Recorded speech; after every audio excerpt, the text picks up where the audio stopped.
Basic Brewing Radio is sponsored in part by the American Homebrewers Association. The American Homebrewers Association invites you to choose your own brew venture.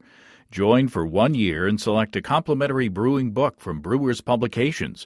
Choose from more than 60 titles to match your brewing goals. Visit homebrewersassociation.org/basicbrewing to join the American Homebrewers Association and treat yourself to a new brewing book. Get offer details at homebrewersassociation.org/basicbrewing. That's homebrewersassociation.org/basicbrewing.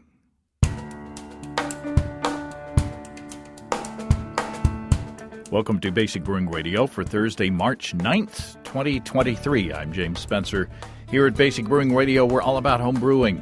This week, Steve Wilkes and I taste a delicious experiment from Mead man Tim Leber, comparing white, red, and black currants in a melomel using steam juicing to extract the juice. Also, we taste a bonus mead made with honey from lychee blossoms. Or is it lychee blossoms? Apparently, I looked it up. It depends on where you live. If you want to support us financially, check out patreon.com/basicbrewing. And many thanks to everybody who's helping out in that way. If you go to patreon.com/basicbrewing, you can see a long list of stuff that you can access if you sign up as a supporter. Financial supporters will be seeing an early release this week of the video that Steve and I shot on my Italian Pilsner that Matt Giovanisi from Brew Cabin and I formulated on this show.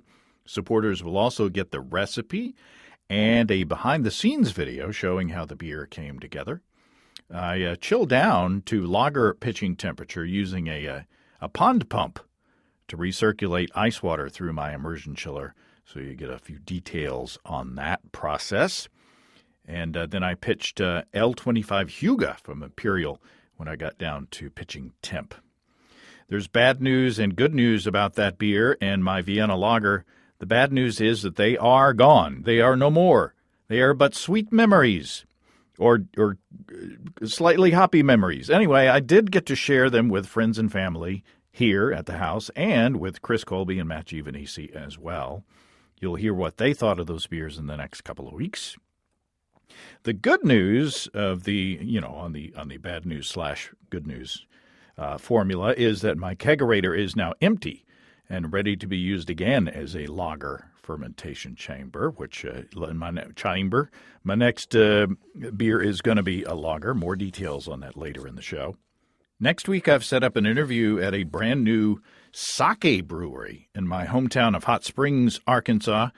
Origami Sake is planning to produce a lot of sake in the hot water city. If you have questions about them or about the sake brewing process, doing an interview with the professionals, drop me a line, let's say before Thursday of next week. Registration for HomebrewCon in San Diego is now open. That's happening in June, of course. Steve and I have our hotel reservations already made at the venue. It'll be our third time at HomebrewCon at the Town & Country Resort in San Diego, but it's a really fun place. A lot of the activities like Club Night happen outside, or at least in the past they have. It's kind of like a campus feel. You can find out more about that at homebrewcon.org. That's not a paid ad. That's just me saying you need to register for HomebrewCon. Come out and see us and drink beers with us and stuff. We're talking meads made with currants today.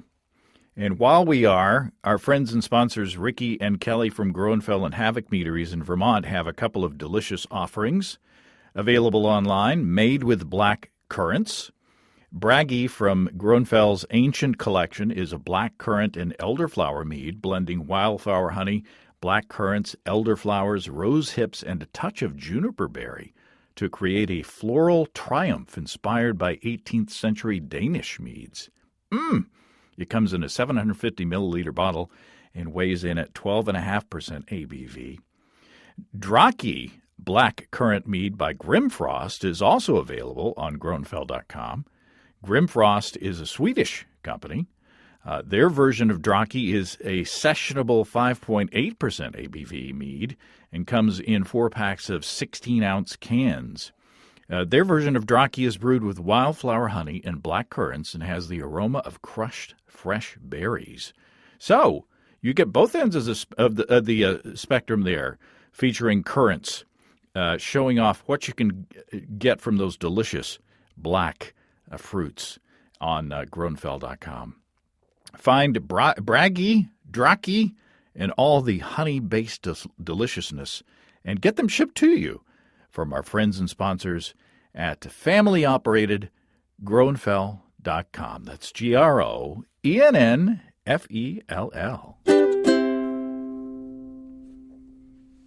Everything I've had from Grownfell is delicious, as is everything that we've had from Tim Leber as well. Tim always sends us delicious things in the form of fun experiments. He sent us 2 experiments this time. We're sampling the first one in this show, and we had a lot of fun. So let's get right to it. Tim Leber, welcome back to Basic Brewing Radio. Thank you. It's good to be here. We have sitting at the breakfast nook here in the kitchen is Steve Wilkes, also known as Nanook of the Nook. Just call me Nanook. Nanorth of the Nook. That's right. Tim is Mead Man Tim, and he has sent an experiment and a couple of bonus meads. So I've been looking forward to this for a long time. Yeah. What do we got going on, Tim? All right. So this is kind of Steve's fault. But when you guys did the last HomebrewCon, somebody gave Steve a red currant mead, and he mentioned he never had it before. And I have in my freezer red currants and white currants and black currants. And I thought, well, I'm just going to do an experiment where we can do all 3 of those against each other and see what the differences are. Because I live in the Pacific Northwest, which is berry-centric. I mean, we got them everywhere. Our blackberries are like the weeping angels of the botanical world around here. Oh, you know, don't keep an eye on them. They keep getting closer. So I just did a couple of quick batches. They're all the same other than the fruit. And, I thought we'd taste them side by side so we could see what the differences are. Because I bet a lot of people have never had red currant, and I would be surprised if a lot of people have, ever had white currant, because they aren't very common. They show up here for a couple of weeks, and then they're gone. And this is different than green gooseberries or red gooseberries. It's a currant, but it's white when it's ripe. So this is a current affair. Yes. We'll do it live. That's right. Yeah. Where's that inside edition? I should have worn my waders. Yeah. So what is a currant? Are they grape-like? Am I thinking of the same thing? It's a bush fruit. So unlike raspberries and blackberries, and all that grow on canes, or even gooseberries, these grow on bushes like blueberries do. But they're small fruits. I mean, the black currants are the biggest, and they're the size of blueberries. Red currants are a little smaller. And then white currants are very small. They are not the grapes. So if you see Zante currants in the grocery store, to put in your scones and, holiday cooking, those are small grapes. These are currants, and they're named the raisin grape product gets its name from a currant. But it's a completely different botanical family.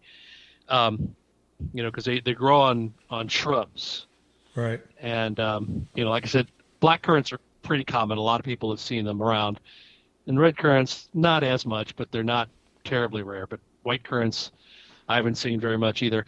And I'm going to just put this right out. So I named all these after the three graces. So there's a little Greek word put on all these. I'm not even going to try to say it. I don't think we should either. If anybody's really interested, reach out to me on Twitter, Mead Man Tim, and I will tell you what the names are. We can spell them.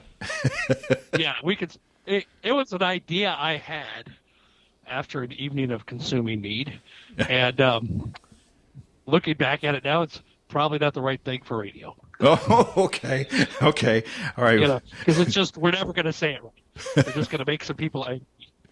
But look up the three graces. That's what they're named for. So I've never heard of white currants before. I've had black well, I don't know if I've had black currant or red currant, like jellies or jams. I have had those. Yeah.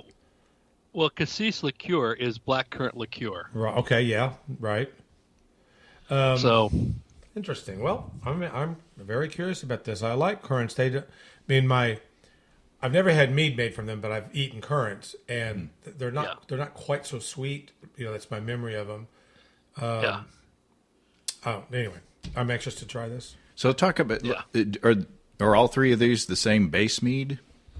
No, they were made individually. They're the same recipe. So, they're all 2.2 kilograms of honey, which is a kilogram is 2 pounds 3 ounces. So, 5.5 pounds of honey, roughly, in a 10-liter batch. So 3-gallon ish batch.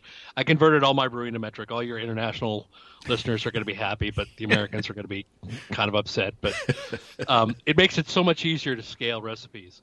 But they all had the same amount of fruit added by weight that I steam juiced, and they were all done with Voss Kveik. Just let them ferment warm, and then they were all primed. So they weren't made out of the same base mead because since they were steam juiced, the juice goes in the primary. It's part of the must. Now explain that to me because I don't know what steam juicing is. So a steam juicer is a rig. It's kind of like a fancy double boiler, but there's a trap between the two. So at the bottom there's a boil chamber where the water boils, and then there's a catchment basin that looks like it's got a cone in the middle, kind of like a bunt pan. So the steam can go up through it into a steamer basket, and the steam goes up into the fruit and heats the fruit so the juice runs, and then the juice drops down into the catchment basin where it runs off into a tube that you can collect. And this does a couple of things. One is it sanitizes the juice. Oh, because of course it's hot, but it never gets boiling hot. It never gets hot enough to set the pectins, and it lets the juice run. I've done this several times. Picked this up from Pierre, and I don't remember his last name, up in Canada. He's on the Modern Mead Makers group. He talked about this at one of the mead cons online a year or two ago, and so I started doing this. It's very useful for small batches or for things that are hard. I actually have a batch of rhubarb that I have done that is rhubarb juice and honey. It's still got some aging to do before it hits its prime, but it's a very useful technique. Might be worth going into detail about, ad nauseum at some point. But basically it allows the juice to run and you can collect it. So it's a double use device because it's also useful for steaming tamales. Oh. But it doesn't drive off any of the volatiles. Like tamales have a very delicate bouquet. No, it doesn't. At least not to my you knowledge. have to eat them. Yeah. Like we were kind of discussing earlier, I'm thinking about doing a side-by-side experiment where I do steam juicing and I do a traditional mead, where you put all the fruit in the primary and see if we can't ascertain the differences. But not to my taste. Okay. Does it drive it off? Yeah, because everybody's, or a lot of people are adamant about, not even heating the honey, not even a little bit, But here you're using steam to to extract juice. Yeah, like all rules, there are exceptions, and I'm pretty much on the case of I don't heat anything. But I got into this for strawberries because I find strawberry mead where the fruit goes in the primary, or using whole fresh fruit. Most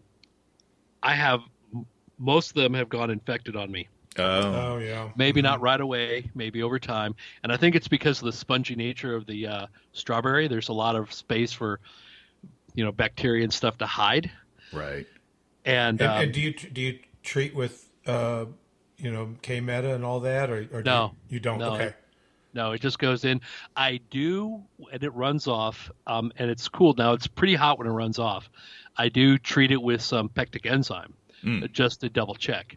But I've never had an issue with pectin setting, because, even if you let it sit if you think you have all the juice, you let it sit overnight, more will slowly leak out, which I think is where the good stuff is. So I will let it do that, and it doesn't, jam, if you've made homemade jam, has a texture when it starts to get cool. Even if there's not enough pectin in it to set, it's got a thickness to it. Yeah. And I don't find any of that in any of the juice I've done like this. Huh. Nice.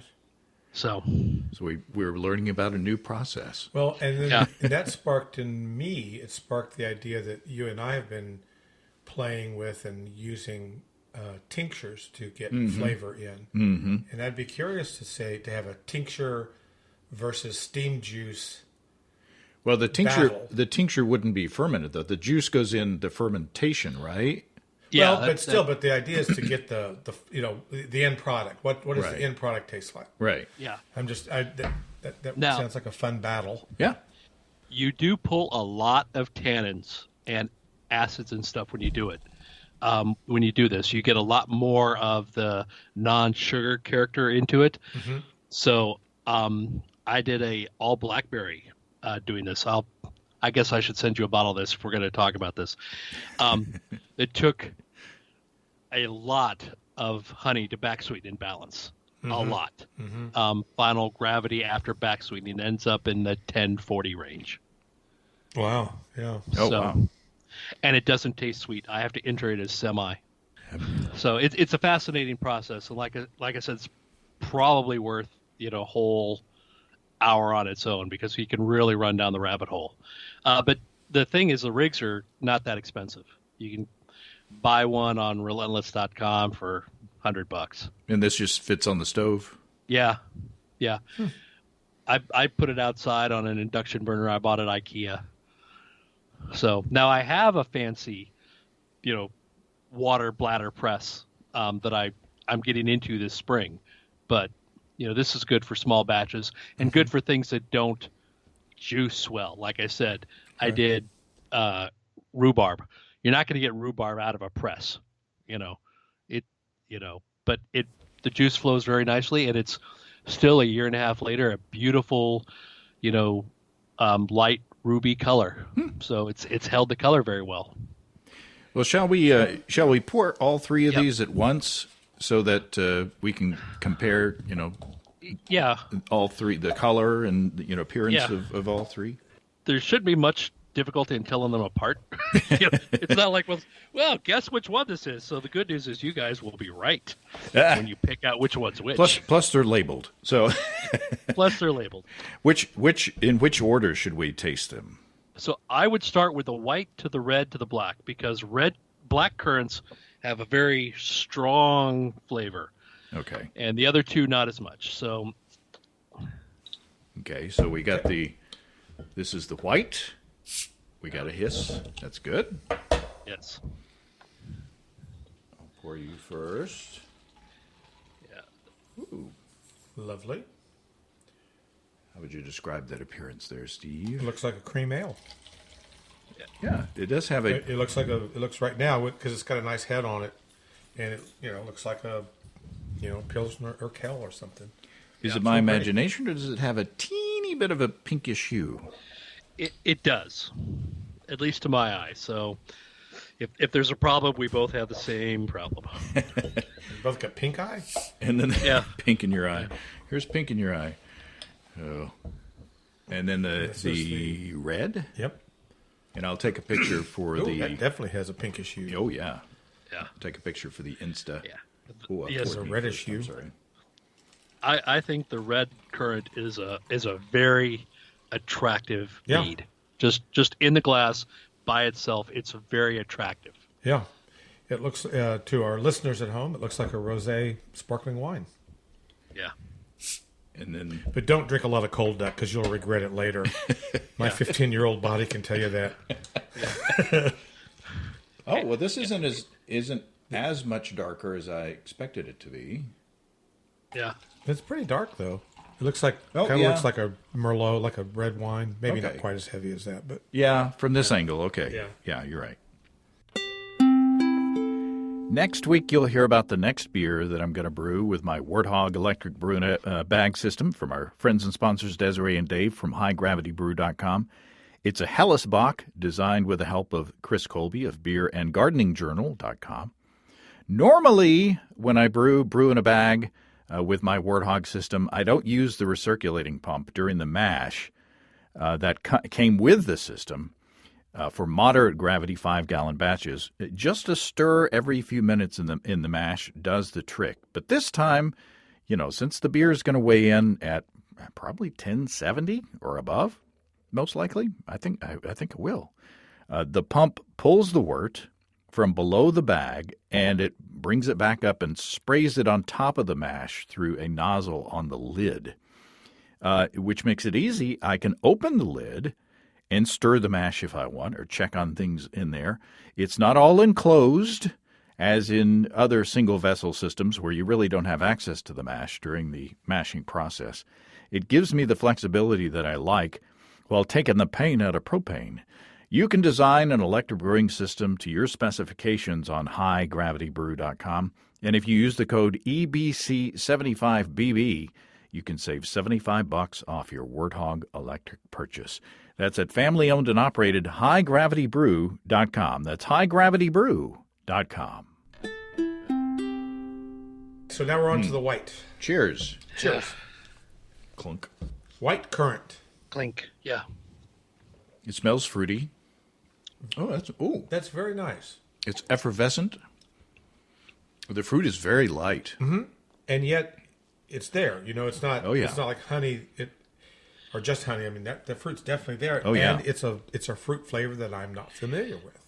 You know what I mean? It doesn't. Mm-hmm. I can't say, it tastes like an apple or it tastes like a banana. It doesn't. It tastes like a white currant. To me, it tastes like a wine because I don't know much about wine. It's 10.3% alcohol. Yeah. But it doesn't taste, boozy. Mm-mm. That's good. It's very nice. Yeah, you're right. It's hard to come up with adjectives. It is, to me, it's a little grapey. Yeah. Yeah. Like a green grape. Yeah. I also like table grapes. Yes, exactly. Right. Mm-hmm. Yeah. Like a Thompson. Right. The sweet grapes that you eat as you're shopping in the store. Yeah. No nibbling. Well, That's it's very cheaper tasty. if you put a stem on the weight scale at the end. Yeah. Oh, that's really good. It doesn't. I don't pick up any big spices. I'm not getting any kind of phenolic-y thing. Yeah. The Kvike certainly fermented very clean. Have we done meads with Kvike? I can't remember. We did. I think so. I think I've brewed one or two at least. Yeah. Well, I know we've done because I sent you an experiment with Voss Kvike. With Kvike. No, not the Voss. It was the one from your friends and sponsors at Imperial. Oh, the Kviking? No, not the Kviking. It was Loki. Oh, Loki. Okay. Loki. Okay. Was really good. We ran it I ran it like 95. That was one I know we did it. I don't remember how long ago, but you could check the archives. I know. I have to do it all the time. We've done 830 some odd shows. I forget. Yeah. This is the Voss from Lallemand, the dry. Oh, yeah. Which I like. If for people that don't have good temp control, Voss Kvike from Lallemand is a good choice. Because if it's too hot, all you get is extra fruit. Right. It's fairly dry.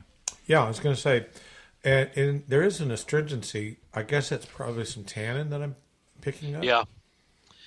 Yeah, like I said, this steam juicing pulls out more tannin and fruit acid than if you just put it in there by itself. Mm-hmm. But side-by-side experiment to come.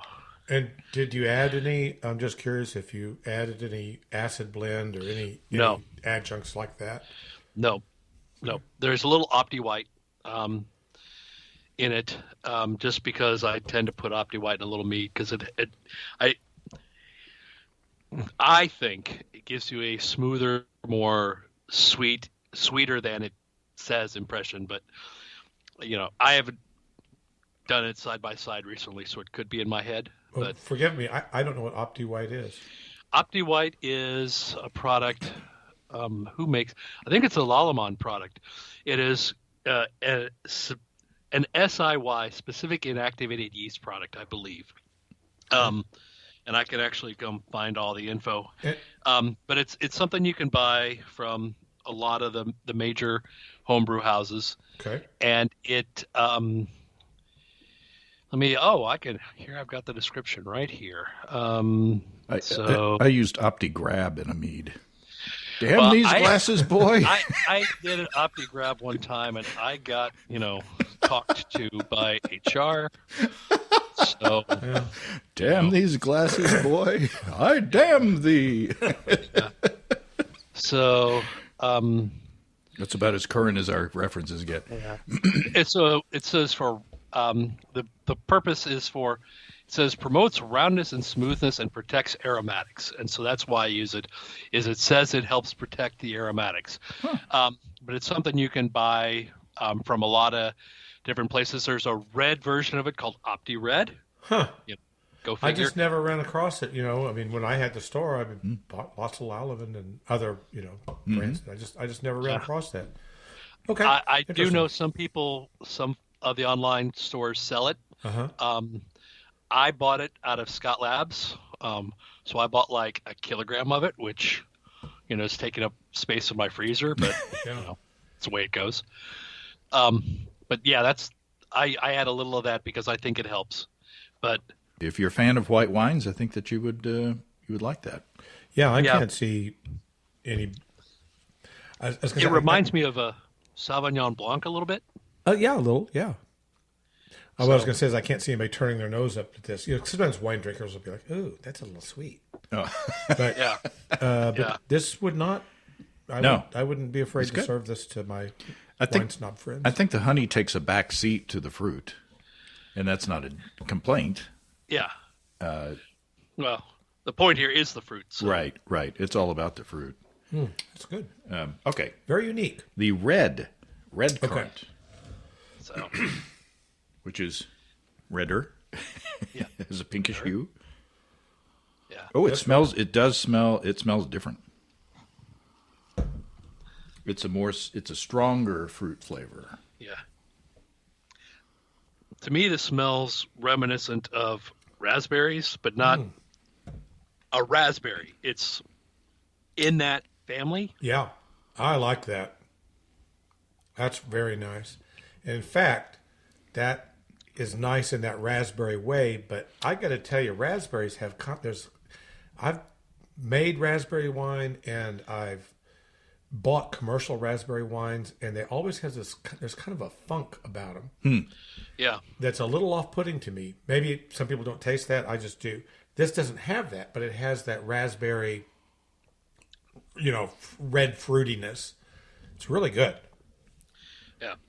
Yeah, this doesn't taste, to me, it doesn't taste like a wine. It tastes like some other fruit. Mm-hmm.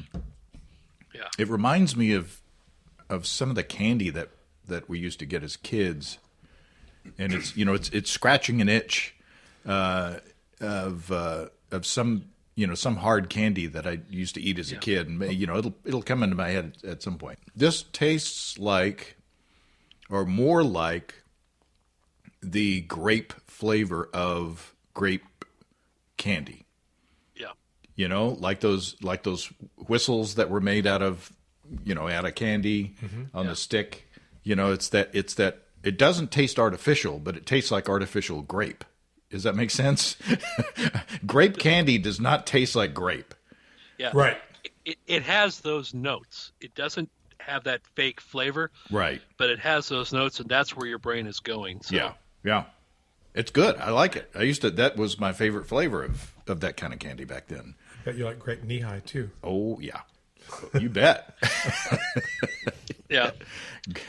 Yeah. But it is definitely more than the white, though. Oh, yeah. Mm-hmm. You know, but it's not heavy. It doesn't have, odd other kinds of flavors. It's a fruit that you can't really identify, but you know it's fruit. Right. Since you said grape knee-high, it's a cousin of grape knee-high. That's what popped into my head. Was as soon as I tasted it, I went, "This is grape knee-high." It's really good. Yeah. It's not as sweet as grape knee-high. No, it's obviously. nowhere near as. No. Yeah, but No, these are all dry since they were naturally carbonated. yeah, That's really good. yeah, I love this.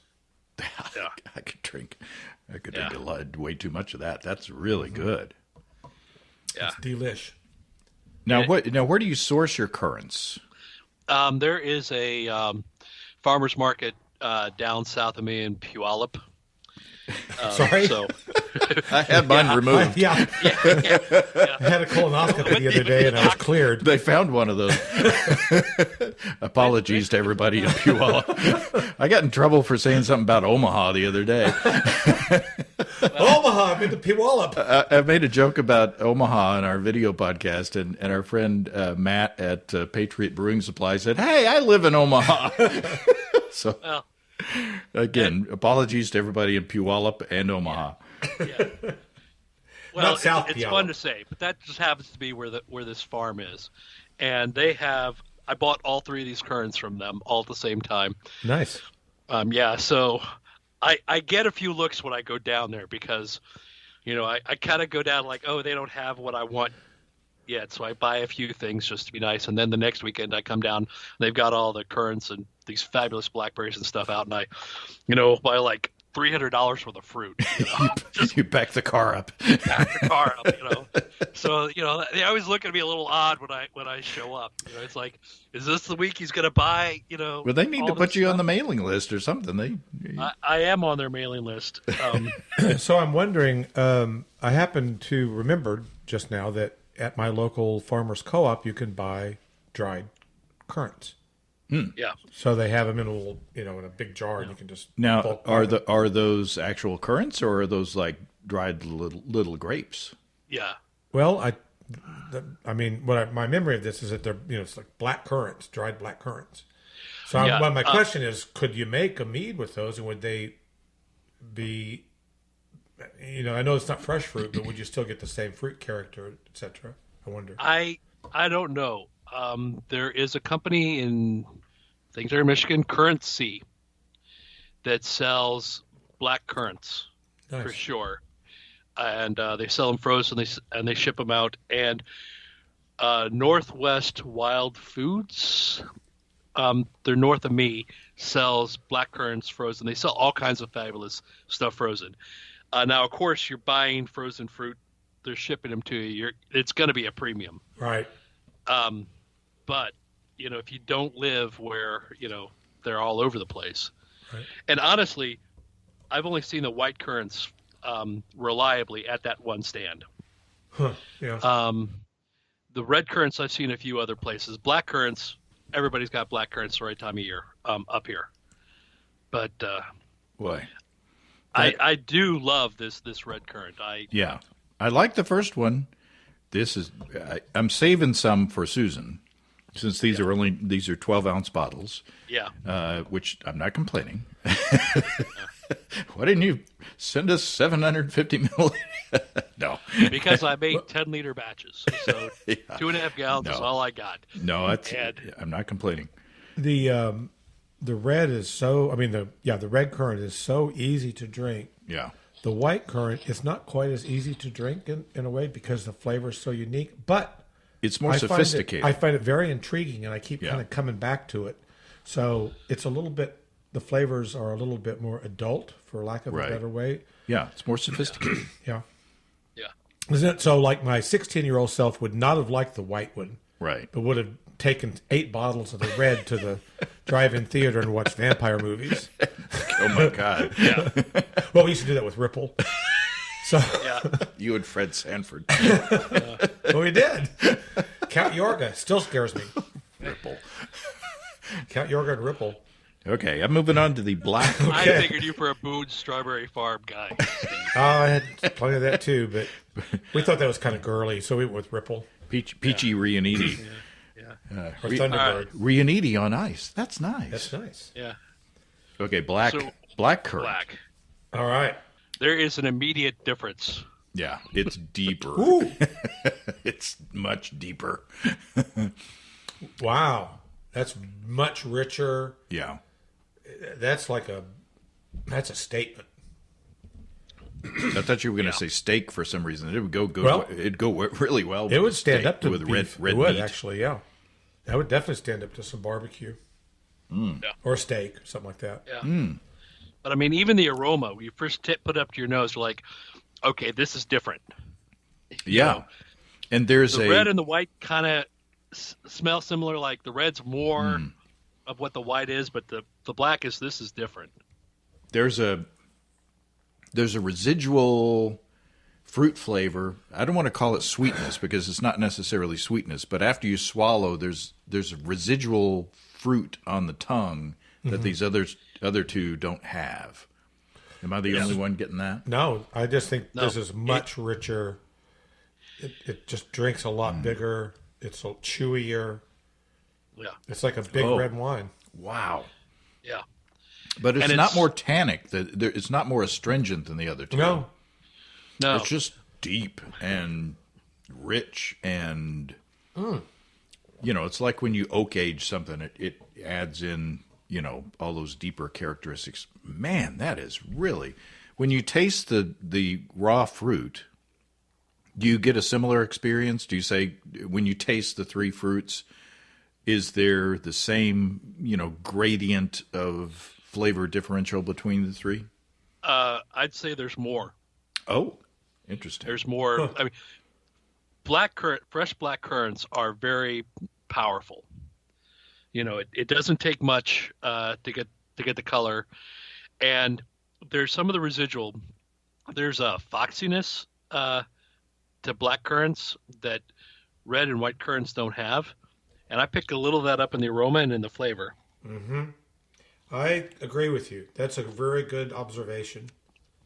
Oh my!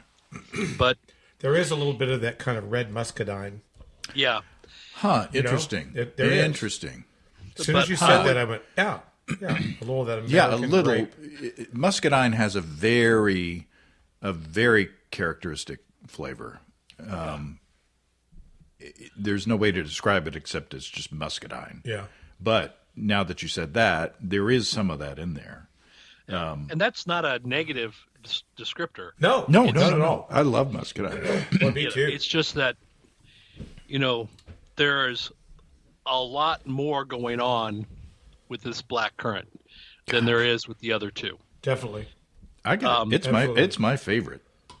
I think. I mean the red is more drinkable, but in the same way that the white is kind of more of an adult drink, the black adds the grapey flavor of the red plus the grown-uppy flavor of the white. Does that make sense? It's just it's not. You don't want to just like pound. It says Pound it's back crushable. Yeah, but it's like super. I wouldn't say it's complex either because it's, but I wouldn't say it's one-dimensional. I'm trying to. I don't know what. Yeah. I'm just a guy. What a treat. And Wow.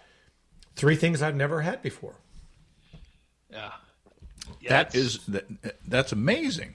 Now, is there like currant juice that people can buy? Like a jar or a bottle of currant juice that if they don't live in the Pacific Northwest near a farm.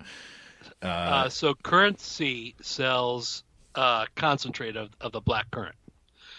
I've also seen black currant in cans from the Oregon, from the Oregon fruit people. Mm-hmm. Okay.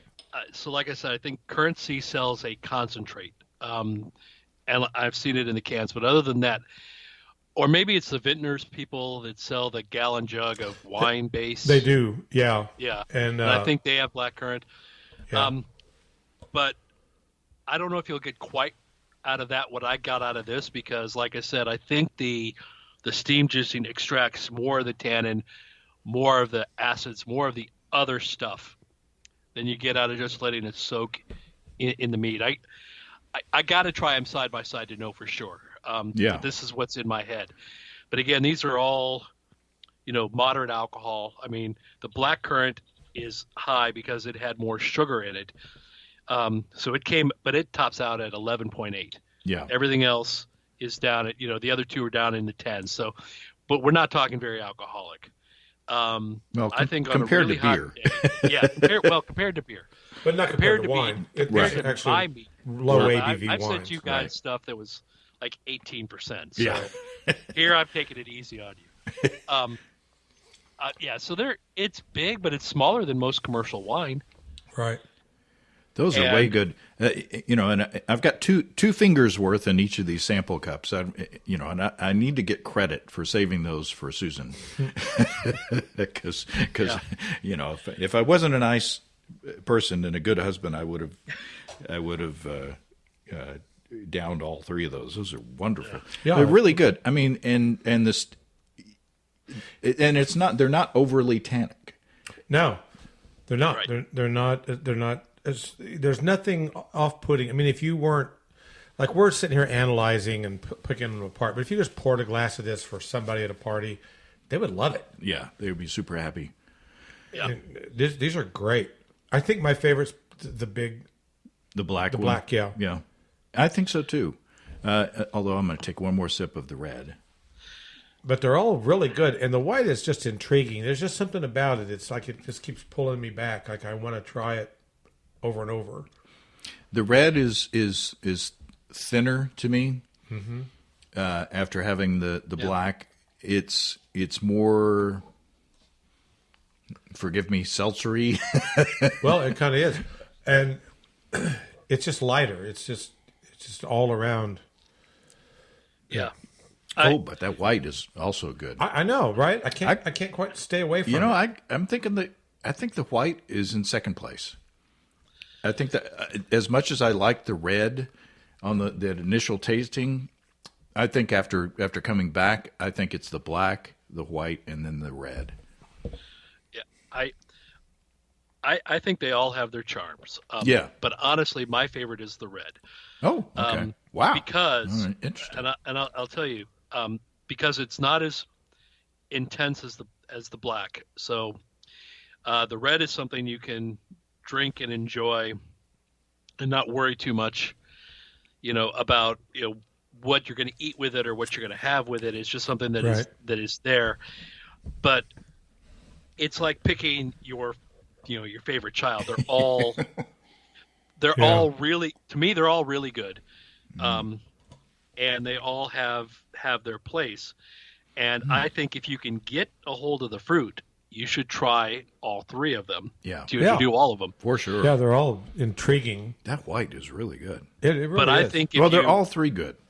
And they're very different. Blend and put all three fruits together, I think the red and the white are going to lose against the black currant every time. Yeah, I think you're right.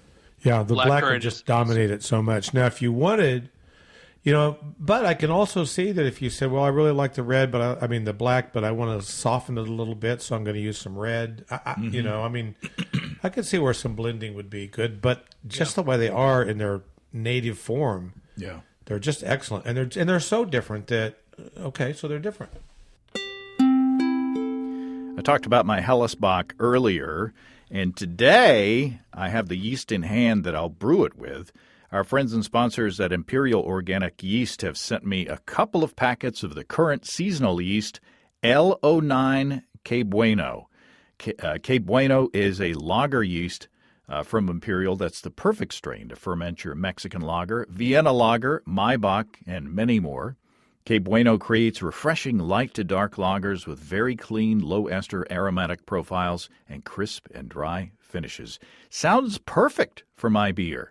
Normally, I don't use a starter with Imperial yeast because those 200 billion cells do the job without a need for a boost. In fact, my past two lagers that started around 1050, I didn't use a starter, and they came out just great.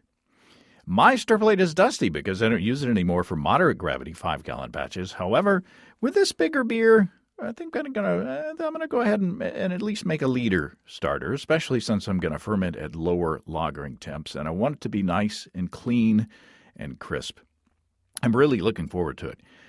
Ask your local homebrew store about L09 Que Bueno from Imperial Organic Yeast, and as always, check them out at imperialyeast.com. That's imperialyeast.com. So we've got some bonus meads. Yes. So what should we try? Oh, I would do the lychee blossom next. Is it lychee or lychee? Because I've always heard it as lychee, but I say lychee. Okay. I mean, a lychee. Lychee is. You've heard lychee? Well, I've been drinking. So this is made from the honey from the blossom. So there's no fruit in it. Oh. So it's traditional. wow. But I got this honey from Keys Bees down in Florida, and I thought I just got to try this. That's delicious. Oh my God. Okay, now that's a mead. Yeah, I was going to say, this is, when you think of mead, this is what you think of. Wow. Yeah, it's floral, it's light. And yet, it's thick. Yeah. No, really. I mean, it's got legs. It's got body. Yeah. Well, it's... Oh, my goodness. This is 11.3% ABV, only 1015 final gravity. Huh, that surprises me. It's Boy, no kidding. It tastes bigger than that. It tastes bigger and sweeter than that. That's back sweetened to 1015. It actually ended at 1004. That's lovely. Really nice. And you back sweetened with honey? With the same honey. With the same honey. Oh, my God. And just back sweetened just a little bit. But this is from 2019. That's the other thing in its favor. I think that meads like this, they're a little bit bigger, that you want to show off the sweetness of the honey. They need some time in the bottle. I always try to hold back some. Mm-hmm. You know, when I bottle something like this, because it, you know, Steve's right. They are better down the road. Yeah. The ones like the currant meads, I don't know if they get better or not, but they invite you to drink them when they're young. Yeah. This mead invites you to lay it up for a few years. Yeah. This is amazing. Now I had to look up on my phone the lychee fruit. It's the evergreen tree of the soapberry family, grown for its edible fruit. It's native to Southeast Asia. It doesn't look like anything I've ever seen before. No, it's bumpy and reddish. It's the size of a large grape. I heard that on my wedding night. And it's got this. Other than you have to see the doctor for this, it's got a bumpy reddish, goldish skin on it that actually peels off very easily. But there's a large stone seed in the middle of it. So, but the fruit on the outside has a very light floral rose kind of flavor to it. It's very good. You know, I can get them in the Asian markets fresh, and they're very good. But you know, I looked at those and like, okay, do I have to peel enough of each? You know, because you have to peel them, and then you have to take the stone out, and it's a lot of work. But again, there's no fruit in this. It's just the honey from and then I saw this lychee honey. Selling this honey, and I thought, hey, I ought to try this. This is amazing. It's lovely. There's a teeny bit of mint in there too. I get a little bit, like a teeny bit of mint. Yeah, like a vegetal in a good way, kind of maybe peppery, like an herbal, bell peppery, kind of minty, kind of, I don't know. It's hard. There is a tiny bit of vegetal quality to it, so I get that. What I'm impressed with is that 2015, 19. I mean Oh, the gravity. Yeah. Yeah, 1015. It tastes like 1050 or something. I mean, it has it's lot very of thick. Yeah. There's so much body, but you're right. It's not overly sweet. It's not overly gloppy. It's not a liqueur. It's not an end of the night kind of drink. It's really great. There's a tingle. There's a tingle on my tongue. Well, I'm here. Not just excitement, but it's kind of like I don't know. Maybe that's where I'm getting the kind of peppery thing going on, because there's a little bit of a tinkle. I don't know. It's hard. It's really, really good. And again, it just amazes me that, and I think you were the one who brought this to our attention and really proved it to us in brewing small batches and sending them to us. The honey that you use really, really, really does make a difference. Yeah. And if you can get a varietal that is, it is specific to, a certain fruit or flower or whatever, it does make a difference. Well, for a while I was able to sell a blackberry honey that a local farm, made, or, grew blackberries and all that. The honey was killer good. And I think, and I made a little mead out of some of it, and it was excellent. So my point is only that I agree with you that instead of just going to Sam's or Costco and buying honey, it really makes a difference. Yeah. There's a pepper note. I mean, pepper as in the spice, but then there's also a pepper as in the fruit. Yeah. That is way good. Yeah. Yeah, I'd drink this forever. This actually does have, I've looked at the recipe, does actually have a little of that Opti White in it we discussed earlier. And I used 5-8W3 yeast in it, which is not something you're generally going to find down at the regular homebrew shop. Tell me what that is. So 5-8W3 says its descriptor is spicy and fruity aromatic whites is what you use it for. It's pretty decent, but it says it's recommended for Pinot Gris, Gewürztraminer, Riesling, Auvonier, Rhone whites, and aromatic whites. So I think that definitely fits the bill. So, and then it's got well-balanced mouthfeel, spicy floral aromatics, allows the release of bound terpenes and aromatic varieties due to strain's beta-glucadase activity. Oh, that's it. That's what I was looking for. Yeah. Well, when you get aren't terpenes, isn't that what like East Coast IPAs? Aren't you looking for terpenes? Or is it terpenes? Thiols is the thiols. What there's It seems like there's terpenes in there too. I don't know. I'm cutting all that out. Chances are none of that's coming out in this because honey doesn't have any of that in it. Right. But the spicy and fruity aromatic character I think is definitely what we're picking up in this mead, because it does have a little of that spiciness, a little of that fruitiness, and it's a yeast that is it's not terribly unusual, but it is off the beaten track. Right. Wow, there's a ton of spice in there. I got to tell you, Tim, this is one of the best meads I've ever had. Wow. Ever.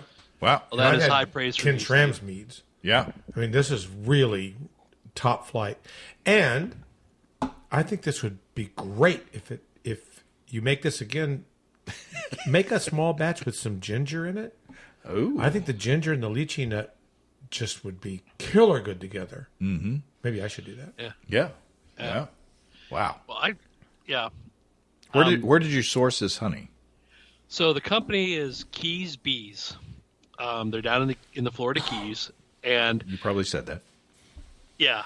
And I get no endorsement from them, but again, if you're listening, yeah, if you want to sponsor, some batches. But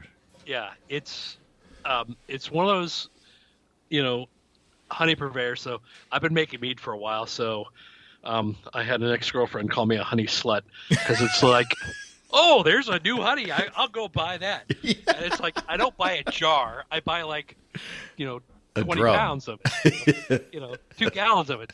And she said, why do you buy 2 gallons of it? Like, well, I need some to try, make a small batch, then I need enough for a full batch if the small batch works out. And she goes, well, can't you just buy more if the small batch works out? I'm like, but they have it now. You never know. You never know. You never know. So I've got honey squirreled away in all kinds of places. But if you're a serious meat maker, though, if you're a serious meat maker, you need to pay attention to honey purveyors, where it's available, what you can get. You need to, pay attention to yeast varieties and stuff like that. You can make good mead with going to Costco and buying, that regular honey. You can make better mead if you used your local honey, even local wildflower. Right. You guys have gotten good results out of somebody they're local to you. Right. But you also, if you can get these things that are, off the beaten path, that you can get, and these folks were all over.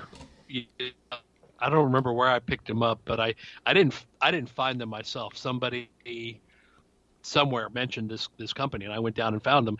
I went down and found them because they had gumbo limbo honey. So I found this honey, this reference to this honey, so I thought, I got to get that, make a mead out of it for some of my scout buddies. And then they had this lychee blossom, so I bought that. And then they had Florida citrus. They didn't want to call it orange blossom. They just called it Florida citrus, so I got some of that. But I thought the lychee turned out to be the most interesting honey of the bunch. It's floral. It tastes like honey should, but it doesn't taste like every other honey. It's like Tupelo. Tupelo's got a specific character to it.